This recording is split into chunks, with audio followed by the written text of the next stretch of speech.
all. Just to alert the members, and Senator Cruz is next. Thank you, Mr. Chairman. General, welcome. Thank you. As you know, as I observed at your confirmation hearing, you had built a long record on the Federal Court of Appeals and a reputation of being relatively nonpartisan. And so I had hopes that your tenure as Attorney General would continue that record. I have to say I'm deeply disappointed in what the last 2 years have shown. In my judgment, the Department of Justice has been politicized to the greatest extent I've ever seen in this country. And it has done a discredit to the Department of Justice, to the FBI, and to the administration of law in this country. Let me start with a simple question. General Garland, is it a federal crime to protest outside of a judge's home with the intent of influencing that judge as to a pending case? The answer to that is yes, but I also want to at least respond to your characterization of the department, which Sure. I vigorously disagree with. I believe the men and women of the department pursue their work every single day in a nonpartisan and an appropriate General way. Garland, there are thousands of men and women who do that, and I'll tell you, I hear from prosecutors at the Department of Justice, I hear from agents at the FBI who are angry that it is treated as the enforcement arm for the DNC instead of upholding the law in a fair and even-handed manner. So you are right. There are thousands of men and women that are doing the job, but it is the political leadership that you're responsible for. So you just said, yes, it's a crime to protest at the home of a judge. Same goes for jurors, by the way, with the intent of influencing a case. But in the wake of the leak of the Dobbs decision, when rioters descended on the homes of 6 Supreme Court justices, night after night after night, you did nothing. The department did nothing. When extremist groups like Ruth Sent Us and Jane's Revenge openly organized campaigns of harassment at the homes of justices, you sat on your hands. When these same groups posted online information about where the justices worship, or their home addresses, or where their kids went to school, you again sat on your hands and did nothing. Your failure to act to protect the safety of the justices and their families was an obvious product of political bias. You agree with Roe versus Wade, you disagree with the Dobbs decision, and the Department of Justice under this president was perfectly happy to refuse to enforce the law and allow threats of violence. And as you know, those threats finally materialized with Nicholas Roski, a 26-year-old man from California who traveled across the country, was arrested outside the home of Justice Kavanaugh, armed with a handgun, a knife, and burglary tools. And he said he came there to kill Justice Kavanaugh because he was enraged by the leaked opinion. Now, of course, you're prosecuting that individual for attempted murder, but did you bring even a single case to enforce this law, or did the Department of Justice decide this law doesn't apply if it's harassing justices for an opinion we don't like? When the Dobbs draft was leaked, I did something no Attorney General in the history of the department had ever done before. For the first time in history, I ordered United States Marshals 24/7 to defend every residence of every justice. Well, Garland, as a judge, you're familiar with asking counsel to answer a question. I am answering. Has the Department of Justice enforced this statute? Have you brought a single case against any of these protesters threatening the justices under 18 U.S.C. Section 1507? Have you brought even one? Senator, you asked me whether I sat on my hands, and quite the opposite. I sent 70 United States Marshals. Let me try again. To defend. Has the Department of Justice brought even a single case under this statute? It's a yes/no question. It's not a give a speech on the other things you did. The job of the United States Marshals is to defend the lives of the answer is no. Is to defend the lives of the justices, and that's our number one priority. They have. Why are you unwilling to say no? The answer is no. You know it's no. I know it's no. Everyone in this hearing room knows it's no.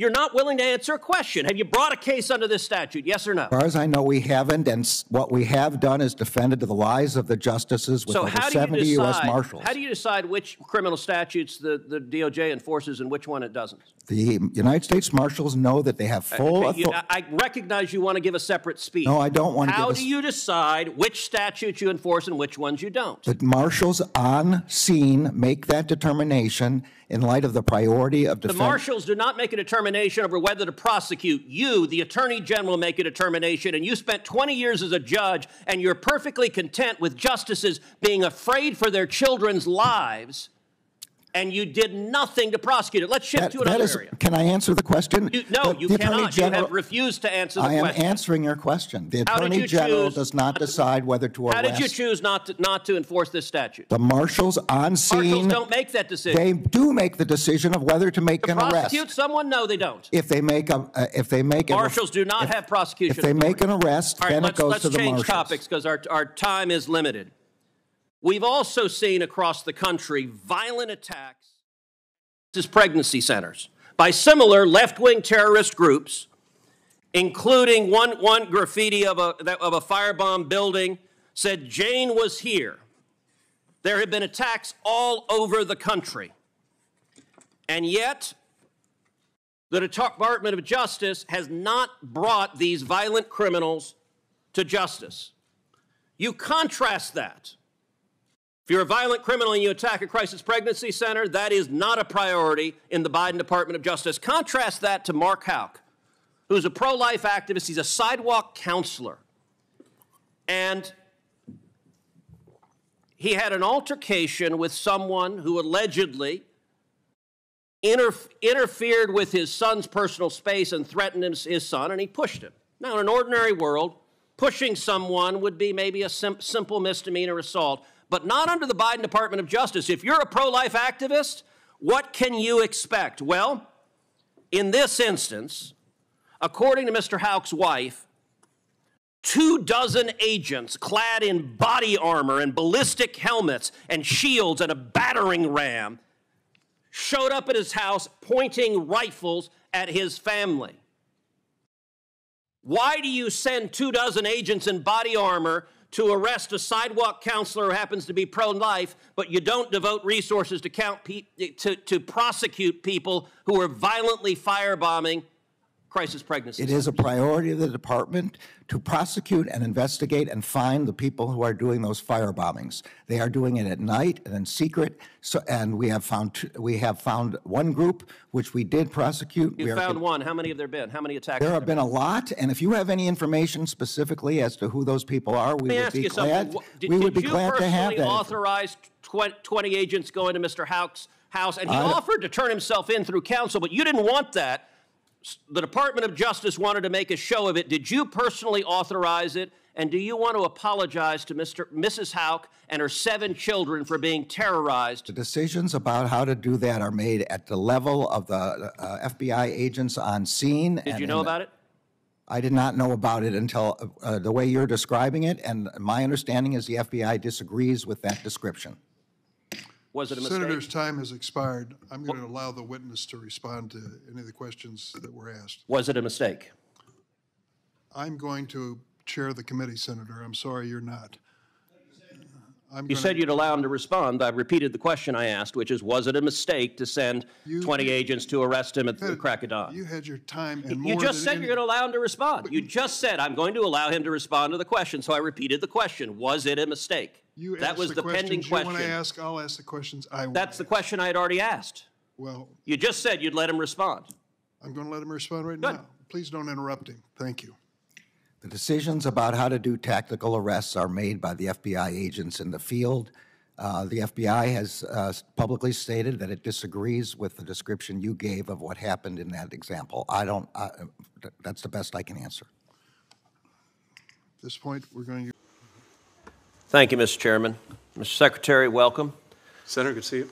You have spoken passionately, and I believe honestly, about your commitment to helping Ukraine defeat Vladimir Putin.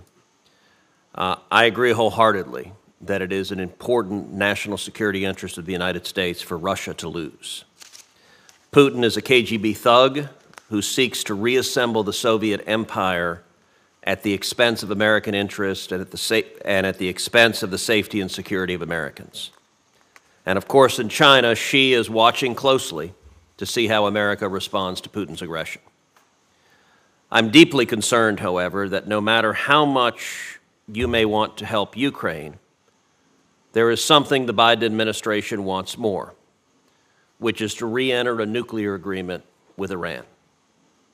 This administration has shown weakness on Iran since day one and continues to do so.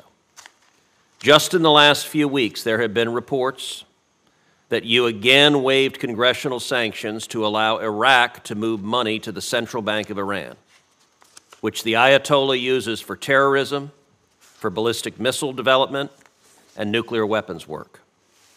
Of course, that's not all Iran is doing.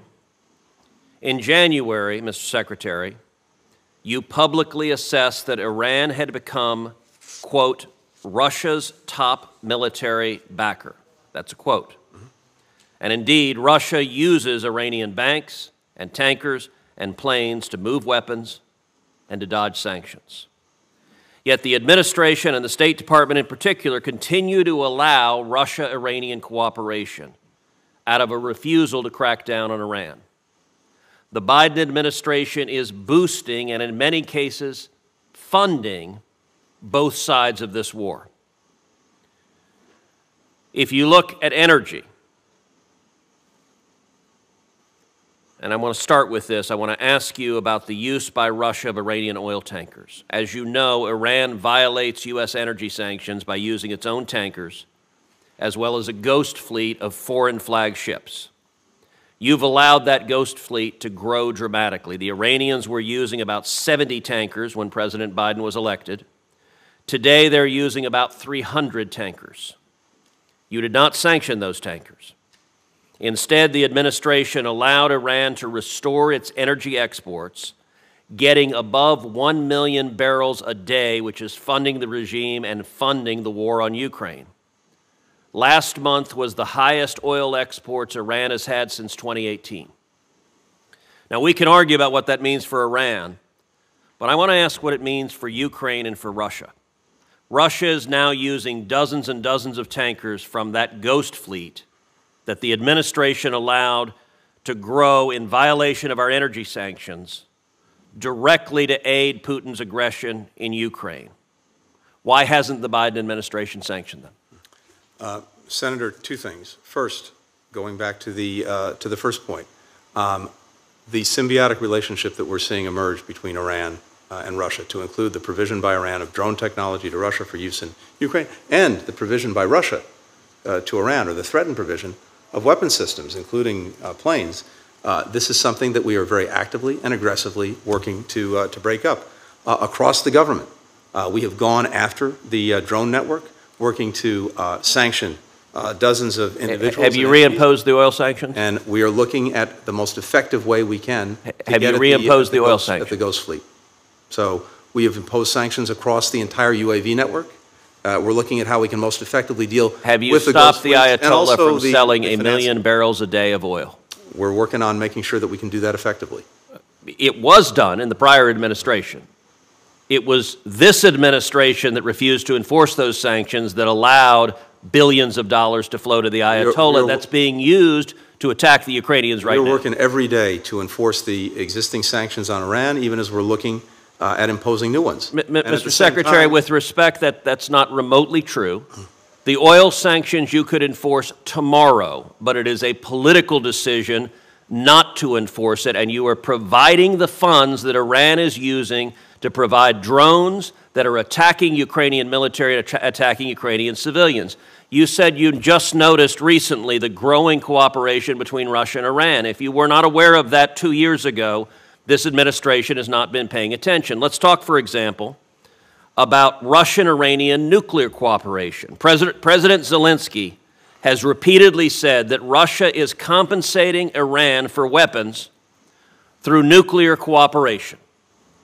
Last year, you signed waivers specifically related to the Iran nuclear deal that suspended congressional sanctions against Russia and Iran, conducting exactly this kind of nuclear cooperation. You recently renewed these waivers. President Zelensky is right. You know that, so much so that in your recent transmissions you wrote to Congress that previous waivers you had issued, quote, would expand Iran's nuclear programs and further deepen cooperation between Iran and Russia at a time that Iran is providing lethal aid to Russia for its use in its illegal invasion in Ukraine. But you didn't cancel the waivers. Instead, you signed them, enabling broad Russia-Iranian nuclear cooperation. Why did you sign these waivers, and why did you do so repeatedly?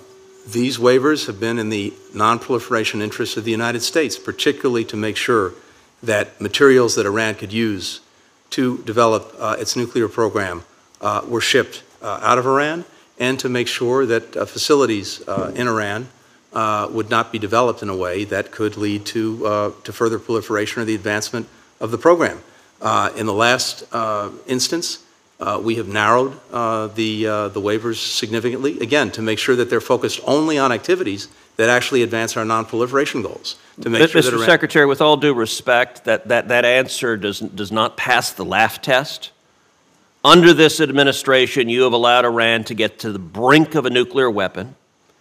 There's no work being conducted to make the program safer. Russia is on the side of Iran, and Iran is on the side of Russia. They're both against us. And it's staggering that the Biden administration would say Russia's still on our side trying to constrain Iran.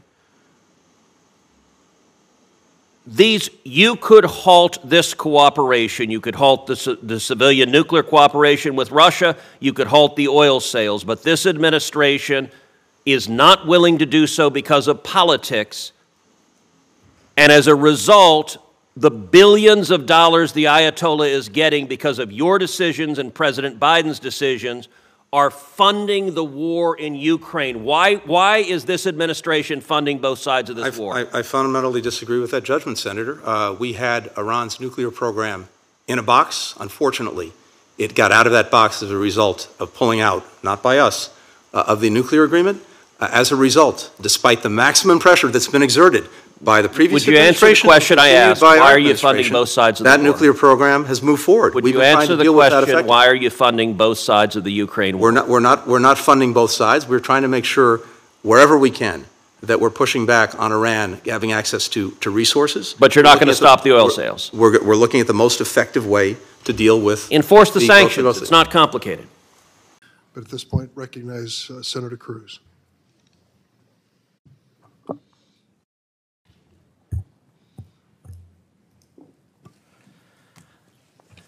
Good morning, Secretary Mayorkas. Good morning. Is there a crisis at our southern border? Senator, there is a very significant... That's a yes or no question. There's a very significant... Is there a crisis? Senator, there's a very significant challenge... I think your microphone is not on. There is a very significant challenge that we are facing. Yes or no, at the southern is there border. a crisis? I believe I've addressed that question, So you're refusing to answer? Senator, there is a very significant challenge, and will you answer if there's a crisis? Therefore, we are dedicating the resources... Okay, so you're refusing to answer. Well, Secretary Mayorkas, I'll tell you someone who is willing to answer, which is your and President Biden's chief of the Border Patrol in a sworn deposition in July of 2022 when asked, would you agree, Chief Ortiz, that the southern border is currently in crisis? Answer, yes. Notice none of those wiggle words, none of that equivocation. One word, one syllable, yes. Are you willing to speak with the same clarity as Chief Ortiz? Is there a crisis at our southern border, yes or no? Senator, I'm very proud to work alongside... So you refuse to answer. Let me ask you the next question. Has the crisis at our southern border made Americans less safe, yes or no? Senator, we are dedicated to the safety and security. Has the crisis made Americans less safe? I don't want a discourse. It's a yes or no question. Senator, we have a challenge of You refuse to answer the question. Mr. Secretary, let me show you how someone doing his job answers a question in a straightforward manner. Chief Ortiz, is the crisis that is currently ongoing at the southern border making the border less safe for Americans and aliens alike? Answer, yes. One word, one syllable, 3 letters. That's how someone answers a question and does their job. You're being a politician misleading the American people. Let me give you a chance again. Will you show the same integrity Chief Ortiz shows? Is the crisis at the southern border making Americans less safe? Yes or no? Senator, we have 260,000. You refuse to answer the question. Let's move on. And security of the Next American question, people. Mr. Mayorkas. Has the crisis made aliens less safe? Yes or no? Senator, we are seeking. So you won't answer that question either. If you- It's a yes or no. Has it made aliens less safe? Senator, smugglers are exploiting. Has the vulnerable crisis made aliens, yes, less safe? Are you willing to answer it? Senator, the smuggling organizations. Okay, you're seek to filibustering again. Let me ask you this question. How many migrants have died under President Biden? Senator, your phrasing of the question is actually quite misleading. How many migrants died in 2022? Approaching our southern border? Yes. Precisely why we are seeking to So exclude the smuggling do you know the answer? Do you know how many died? I do not. You do not. Of course you don't. I know how many died. 853. That is 853. And by the way, here are the numbers that have died every year. You go back to 1998, you see it's consistently between 300 and 400, 300, 400, 300, 400. Suddenly, 2021, what happens? You get in office, and that red line are dead bodies. I've been on the Rio Grande, and I've seen dead bodies floating there who've drowned because of your refusal to do your job. You don't even know how many have died. What do you say to the Texas farmers and ranchers who find pregnant ladies dead on their property, who find toddlers dead on their property? What do you say to them? I say that is why precisely we are taking it to the smuggling organizations. But you are not. That is simply not true. Number two, it is why we are dedicated. Let me read from the Wall Street Journal. The Wall Street Journal 2 weeks ago ran an article entitled, "It's like a graveyard. Record numbers of migrants are dying at the border." The story begins with this chilling line, quote, Eagle Pass, Texas. Local officials keep a refrigerated truck to hold the bodies of migrants who drown in the currents of the Rio Grande while trying to cross the border into the U.S. Mr. Chairman, I ask unanimous consent that this article be entered into the record. Let me ask you a different question. How many children have been sexually assaulted by human traffickers under the Biden administration? Senator, this is precisely why we instituted. I don't want a lecture. It's a question. How many children have been sexually assaulted by human traffickers under your administration? Senator, this is exactly why on January 5th we announced again, the parole do you know program. how many? Do you know how many children have been sexually assaulted? This is why we. Okay, you're going to refuse to answer that question as well. Let's move on. It's obvious you've been instructed to stonewall, so I'm not going to let you. You don't get to stonewall and filibuster. Now, one of my Democratic colleagues before said the Democrat talking point, quote, "This problem didn't start under Biden." Look, I get if you're a partisan spinner, you got to figure out something to say about the absolute catastrophe that has played out under the Biden administration. True or false, Secretary Mayorkas, 2020 was the lowest rate of illegal immigration in 45 years. Is that true or false? It is certainly the lowest level of immigration in many, many years. And what was it Okay, fine. in 2020? What was it, Senator, in 2020 that impacted the entire world, including the United States? Okay, so your testimony is the reason we had the lowest rate was COVID. It had nothing to do with building the wall, nothing to do with ending catch and release, nothing to do with Remain in Mexico. With all respect, Mr. Secretary, that answer is laughable. And in fact, if you look at illegal immigration, let's look at CBP encounters. You can see 500,000, 500,000, it drops to the lowest level, and boom, what happens? You show up, and that red line is you. That red line is Joe Biden.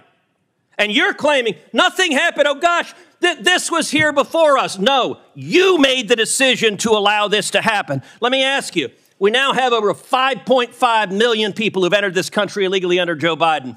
How many murderers have you released into America? Senator, I'm not aware of any murderer whom we've. So you don't know? Senator, let me say something. Do you know? If you take a look at. No, you don't get to give a speech. Do you know how many murderers you've released? I'm just trying to answer your question. How many rapists Senator. have you released? Senator, I'm trying Do you to know? answer your question. You can answer, I know or I don't know. Senator, any individual who poses a public safety threat. How many child is molesters have you detained released? and removed into the United States, from the United States. Oh, so your testimony under oath, subject to perjury, is that you have not released any murderers, rapists, or child molesters among the 5.5 million? Is that your testimony? Mr. Chairman, may I have the opportunity No, to you may not. You may answer my question. You're not Is allowing that your testimony, yes or no? Senator, you're not allowing me to answer your question. I am allowing you to answer. I'm not allowing you to filibuster. If you take a look at the pace of immigration in 2018 to 2019, You're refusing to answer. Let's move on. Let's move on to gotaways. Gotaways are the people that get away that you know about. Now, what happened under your administration? Gotaways consistently down at this low line, boom, you get in.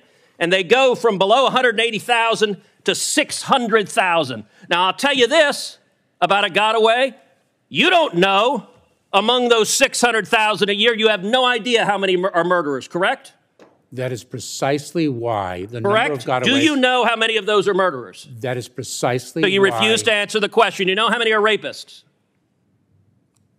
Do you know how many are rapists? This is a question. You're a lawyer. You know how to answer questions. Of the 600,000, do you know how many of them were rapists? Senator, this is why So again, the answer is no. Let me ask you this. Do you know how many of them are terrorists? And I don't want to, Senator, here's my lecture on this. Do you know how many of the 600,000 gotaways were terrorists? Yes or no? Senator, we are focused on the You safety refuse and to answer security. that as well. What's the result of massive gotaways? Well, one of the results is drug overdoses. And we now have, last year, over 100,000 overdoses who died, the majority from Chinese fentanyl streaming across the border. Now, you told Senator Cornyn you care, but look what has happened under your policy. When you open up the border to the worst illegal immigration in our nation's history, people die. You claim you care. Mr. Secretary, that is a lie. You know, some months ago, Karine Jean-Pierre stood up at a White House briefing and said, people are not just walking across the border. Was she telling the truth? Senator, you are Was she telling the so truth? profoundly disrespecting Was she telling my the truth? 22 years Okay, of government service. you get to answer questions. You don't Senator, get to give speeches. Senator, I served as a federal prosecutor. All right, for you're 12 refusing years. to answer. If you look at, she was lying, and she was not lying on her own. She was lying on behalf of the President of the United States. Now, the photograph of people walking. She was lying on behalf of the President of the United States. This is a photograph from just one day along the Rio Grande of hundreds of thousands of people walking across the border. You have allowed this to happen. The photograph that was before, what are these wristbands? I don't know what they are. You Senator. don't know what they are. Mr. Secretary, you have just testified to the American people you're incompetent at your job, because I've been to the southern border, and if you go to the southern border, along the southern border, you see thousands of these wristbands because the illegal immigrants wear them. The drug cartels, every color corresponds to how many thousands of dollars they owe the cartels. You have turned these cartels into multi-billion-dollar criminal organizations, and these are modern-day leg irons because these are children being sold into sex slavery, and you don't even know what they are. That is astonishing. Mr. Secretary, how many children have been sold into sex slavery under your administration? Senator, we are taking it to the cartels. How many and the children have been smuggling sold into sex slavery? in an Do you know how many children have been unprecedented- sold into sex slavery? to an unprecedented degree? Mr. Secretary, I want to say to you right now, It is your precisely- behavior is disgraceful, and the deaths, the children assaulted, the children raped, they are at your feet, and if you had integrity, you would resign. And I will tell you, the men and women of the Border Patrol, they've never had a political leader undermine them. They despise you, Mr. Secretary, because you're willing to let children be raped to follow political orders. This is a crisis, it's a disgrace, and you won't even admit this human tragedy is a crisis. Claiming 1 minute chairman time, Mr. Secretary, would you like to respond to any of those questions? What the senator said was revolting. I'm not going to address it. Your refusal to do your job is revolting.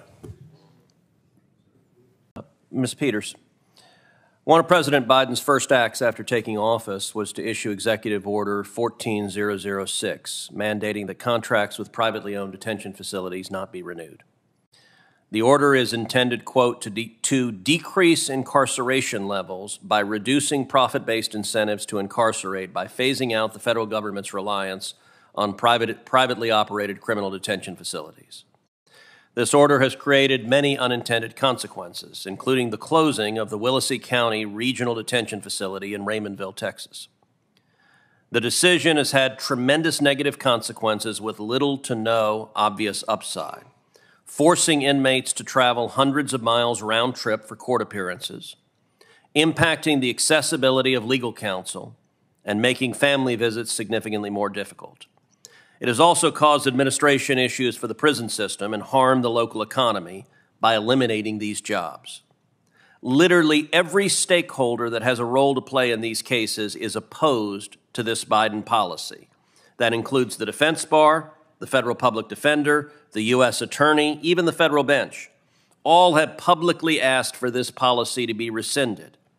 Unfortunately, as with the open borders under Joe Biden, the Biden administration doesn't give a damn about how their woke policies actually affect South Texas or the lives of regular people.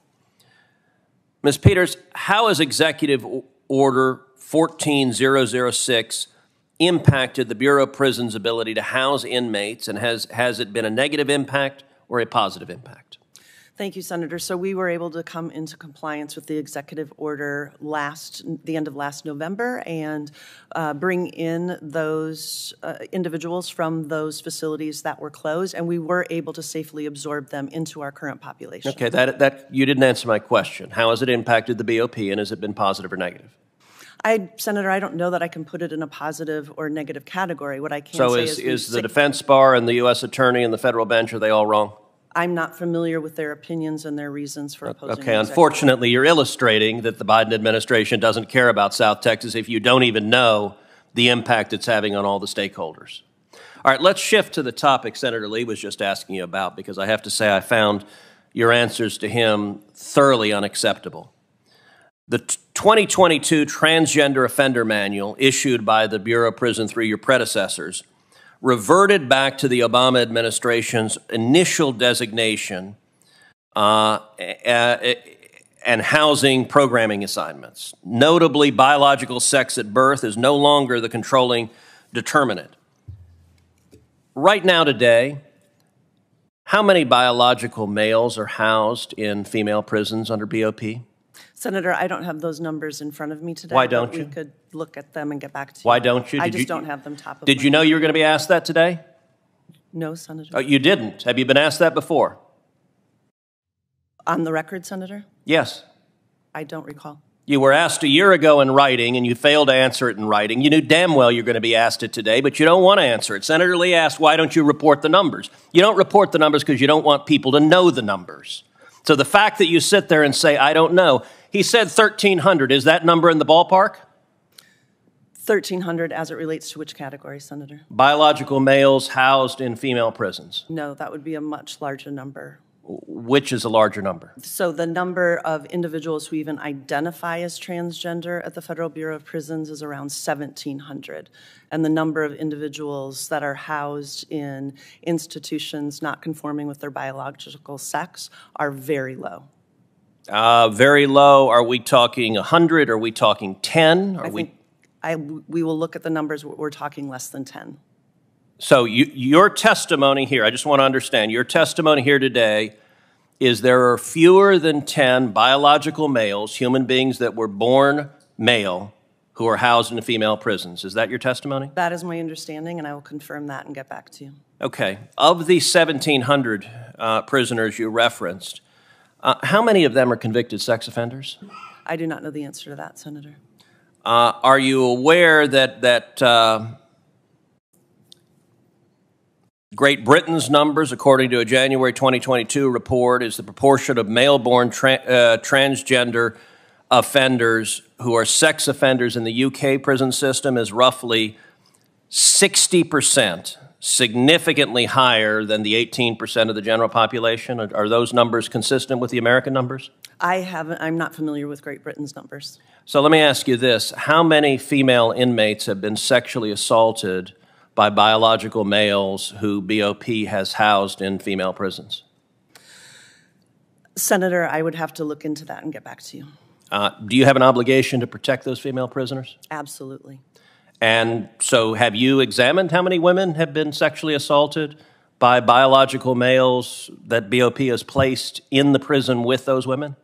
I have not, Senator, but I will tell you that safety and security and the placement of every individual in our custody is top of mind and the most important. So if it's top of mind, why haven't you examined how many have been sexually assaulted? This is an obvious question. If you put a man with male genitals, with a male body in a female prison who's a convicted sex offender, it's not rocket science that there's a real risk those women are going to be victims of sexual assault. How is it possible that you haven't even asked the question how many women are getting sexually assaulted because of the policies of the Biden administration? Senator, I assure you that safety and security of these individuals are top of mind. And if So you haven't asked the question? If there was misconduct, those individuals would be held accountable. Thank you, Senator Cruz. Thank you, Mr. Chair. Secretary Raimondo, the National Environmental Policy Act, or NEPA, the NEPA reviews are currently required for CHIPS grants, and that could lengthen project timelines by 2 years or more from the date the department decides to start an environmental impact statement. Some NEPA reports aren't completed for 7 years or longer. When you were asked about hurdles posed by NEPA to CHIPS projects in a House hearing last month, you pointed out there's currently a bipartisan amendment to the Defense Authorization Act, which would help a lot. So we're going to do everything we can with our team to help streamline NEPA and move it as quickly as is prudent. But if Congress could pass the amendment, I think it's the Cruz-Kelly amendment in the Authorization Act, it would help us a lot to move faster. As you know, that bipartisan amendment passed the Senate with overwhelming bipartisan support, but it is not yet law. It still has to pass the House and ultimately be signed into law by the President. Could you briefly describe the benefits the amendment would provide as a word of encouragement to the House and the White House to make it law? Yes, thank you. And thank you for your leadership on that. As you say, each of these projects, if they receive federal money, would be subject to NEPA, which could take up to years. We do not have years. These are national security imperative projects, which is why I, again, thank you for your leadership. What we are doing, we've built a team on the CHIPS team in the Commerce Department just to focus on permitting, to help companies, help states streamline the process, accelerate the process within the existing statute. Let me be clear. We don't want to, environmental concerns matter. We are not in any way suggesting that we should do anything that hurts the environment or is unsustainable. That being said, we do need to, which your amendment would do, streamline the process, speed the process, make the process more efficient and user-friendly. Interestingly, earlier today, I was on the phone with members of the House on this exact issue, encouraging them to do their own, take your lead and pass something in the House. My view is it's essential. We're going to do everything we can. We have a team. We're working on it. But without the legislation, it is very difficult. Well, that's very helpful. Thank you. Let me turn to the topic of spectrum, something both you and I care a lot about. We all know that the United States needs more commercial access to mid-band spectrum. Recent studies project that U.S. mobile traffic to increase more than 2.5 times over the next 5 years and almost 6-fold in the next 10 years. We need a real mid-band spectrum pipeline so that the U.S. can dominate in 5G and not fall behind our adversaries. Unfortunately, access to mid-band spectrum has become almost impossible to come by because so much of the nation's spectrum is under the control of federal agencies who are resistant to sharing. The Defense Department recently completed its report on opening access to spectrum in the lower 3 gigahertz band and gave it to your department at the end of last week. The report has not been made public, but according to leaks, the report does not support sharing, let alone allowing full-power 5G use in the band. Secretary Raimondo, you and I had a very productive call yesterday, and during that call, you committed to sharing the report with me and briefing me on it. I appreciate that. Do you agree that we need more mid-band spectrum to be made available for 5G, including for full power use, and that it is not only imperative for our economy, but also for our national security? I do. Let me say this. As I said yesterday, I think I'd be very happy to have my staff, NTIA, and the DOD, I think we should do it together, to come and go through the report. So we'll set that up. I appreciate that. And yes, I do. You know, I spoke with Secretary Austin last week, and I said the DOD needs the spectrum they need to execute their mission, period. Having said that, we also need to be more creative and innovative about how we share spectrum and how we use spectrum, because the truth of the matter is our national defense depends on, as you say, continued private sector innovation and continued innovation in 5G. And my point to him and my point to you and anyone who wants to hear from me is that this shouldn't be a zero-sum game, right?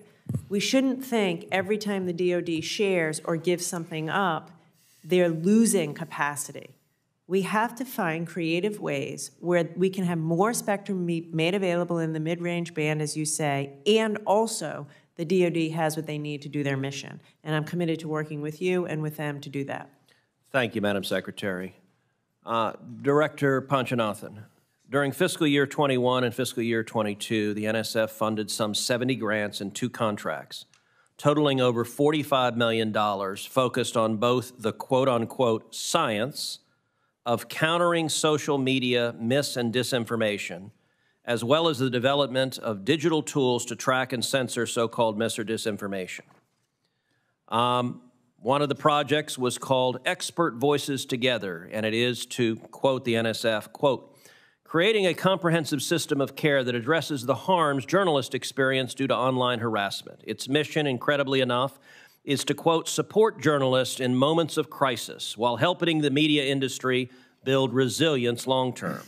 In other words, taxpayer-funded therapy for left-wing journalists who find actual facts traumatizing. I'm sure people like Taylor Lorenz will be excited about that. But where on earth in the NSF's mandate is there a justification for these sorts of projects? And do you believe that venturing into such politicized topics undermines broader support for the NSF? Senator, first of all, let me tell you that the reach, I hope that through the hearing today, you will get to see NSF's broad impact all across our nation through STEM talent development, through economic vibrancy that NSF makes possible, and yes, national security objectives also being fostered. I hope that the examples that I will give you, and in the answer, I'm not trying to package all of that, but I hope that that will come through very clearly. We're doing a lot of work about how to make sure the talent everywhere and innovation everywhere is energized. Could you answer the question, though, that I asked? Yes, I'm just going to come to that, Senator, because I just want to make sure that the NSF mission is, I just want to make sure that that is clearly understood also. I want to say one thing very categorically. NSF does not engage in censorship.